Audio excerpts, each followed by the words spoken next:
Salut à tous, je vous retrouve aujourd'hui pour vous parler du retour sur la scène horlogère d'une iconique montre française, la mythique de LIP. La marque française poursuit l'exploration de son riche passé et nous livre une réinterprétation contemporaine d'un modèle emblématique de son histoire, la mythique, apparue en 2009. Après les magnifiques réinterprétations de notamment la LIP Nautique 3 ou encore de la Mini LIP, la marque française poursuit l'exploration de ses riches archives avec une réinterprétation contemporaine d'un modèle apparu en 2009. Mais avant de vous la présenter, je vous propose une immersion dans l'histoire, la genèse de cette mythique. Alors nous sommes en 1973 et LIP connaît une crise sociale interne d'une ampleur sans précédent. La manufacture française, qui emploie alors près de 1200 personnes, est au bord du dépôt de bilan. Ces ouvriers entrent dans une phase de grève intense, conflit social revêtant même une dimension nationale. Le combat va durer jusqu'à 1 an. Alors pour y remédier, Claude Neuschwander, ancien publiciste et nouveau directeur général de LIP, décide d'insuffler un nouvel air aux collections LIP. Pour ce faire, il va faire appel à 7 designers stars qu'il choisit en dehors du sérail de l'horlogerie. Parmi eux se trouve Roger Talon, pionnier du design industriel, auquel nous devons notamment le TGV, le téléviseur portable Téléavia P111, des frigos, enfin des réfrigérateurs de la marque Frigidaire et des modèles de montres LIP. C'est d'ailleurs à ce fameux Roger Talon que l'on doit la cultissime LIP Mac 2000, qui voit le jour en 1975, ou encore la LIP Big TV, qui est née la même année et qui est, elle, inspirée du téléviseur portable Téléavia P111 qu'il a lui-même conçu. Sautons maintenant quelques années pour rejoindre l'année 2009. Fusionnant le travail de Roger Talon sur la Big TV avec celui de la montre LIP à heure sautante dessinée par le prince François de Bachmakoff, l'artiste designeuse Prisca Briquet signe en 2009 le modèle LIP mythique qui apparaît sous la référence 67 11 41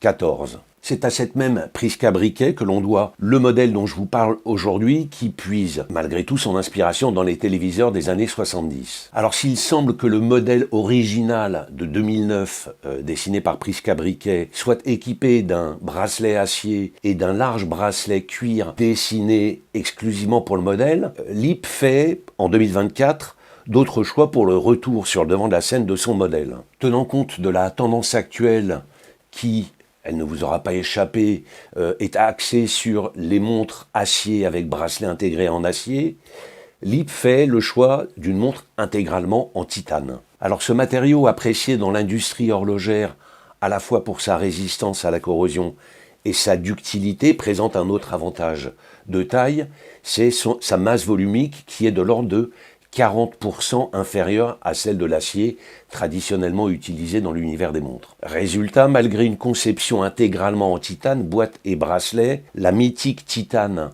millésime 2024 ne pèse que 112 grammes et offre un très bon confort de portée au quotidien. Il convient à ce titre de noter que LIP a pris soin par ailleurs de maîtriser les mensurations de sa nouvelle montre puisqu'elle affiche un boîtier carré de 35 mm de côté pour une épaisseur contenue elle aussi à 12 mm. Le boîtier de la mythique titane se caractérise par ailleurs par ses angles adoucis, son traitement intégralement satiné mat ou encore sa fine couronne de remontoir positionnée à 3 heures, alors que pour mémoire, elle était située à midi sur le modèle dessiné par Prisca. À noter enfin que cette nouvelle LIP accueille un bracelet intégré avec boucle déployante, également réalisé en titane et bénéficiant du même traitement satiné mat que la boîte. Alors attention toutefois, je précise que compte tenu de la conception de ce bracelet, la mythique titane n'est pas forcément adaptée au poignet dont la circonférence est inférieure à 17 cm. Pour ces cas-là, je recommande vivement un passage au poignet en boutique pour s'assurer que la montre vous va parfaitement. La conception full titane de cette nouvelle mythique lui confère un côté un peu futuriste, et ce côté futuriste étant véritablement renforcé par un cadran qui nous donne l'impression d'une montre venue d'un autre temps,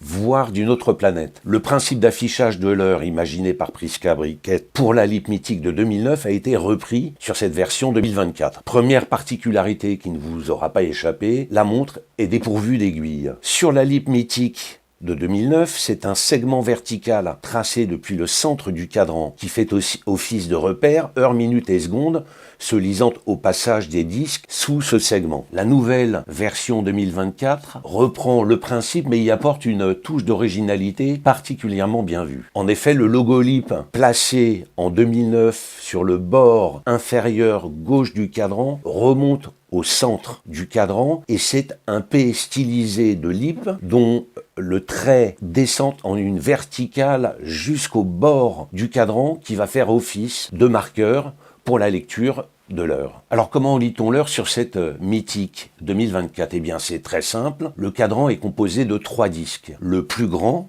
situé en périphérie extérieure, indique les heures de 1 à 12. Le disque central le plus petit est celui des secondes qui sont graduées de 3 en 3, de 00 à 57. Ceux qui suivent particulièrement l'actualité de LIP remarqueront peut-être que sur les modèles préliminaires, je dirais, annoncés en 2024 et dont vous avez peut-être vu des images circuler, notamment sur The Watch Observer, on retrouve des graduations de 00 à 53, le 57 n'apparaissant plus comme il apparaissait sur le modèle original de 2009. La marque avait cependant précisé au moment du lancement que cette position qu'elle avait retenue, ce choix qu'elle avait effectué était amené à évoluer, et bien c'est le cas aujourd'hui puisque le 57 est de retour sur le cadran, sur le disque des secondes, sans que cela ne nuise en aucune manière à la lisibilité des secondes. Enfin, entre le disque périphérique extérieur des heures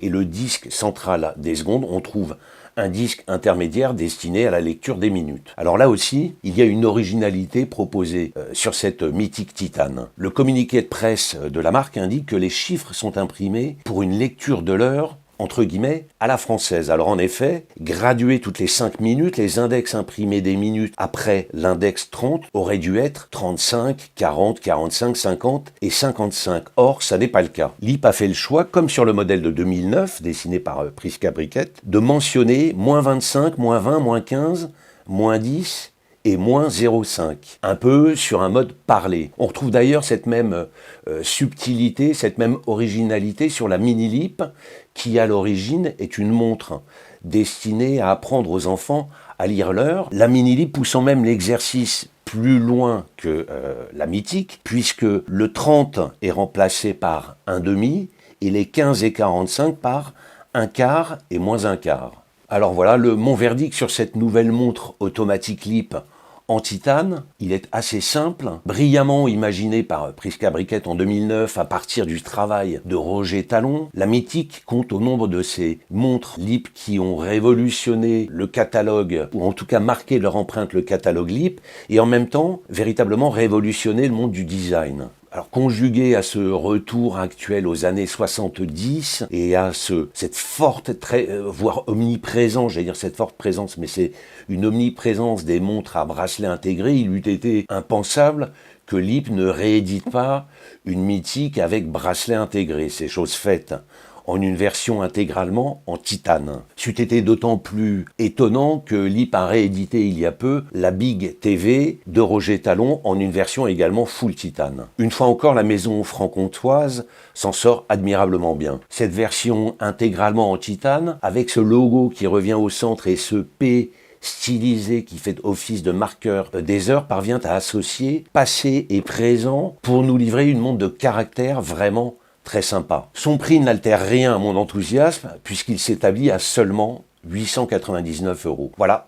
Merci de votre attention. N'hésitez pas, comme d'habitude, à me faire part de vos commentaires, de vos remarques et de vos questions. Et moi, je vous dis à très bientôt pour une prochaine revue vidéo. Ciao!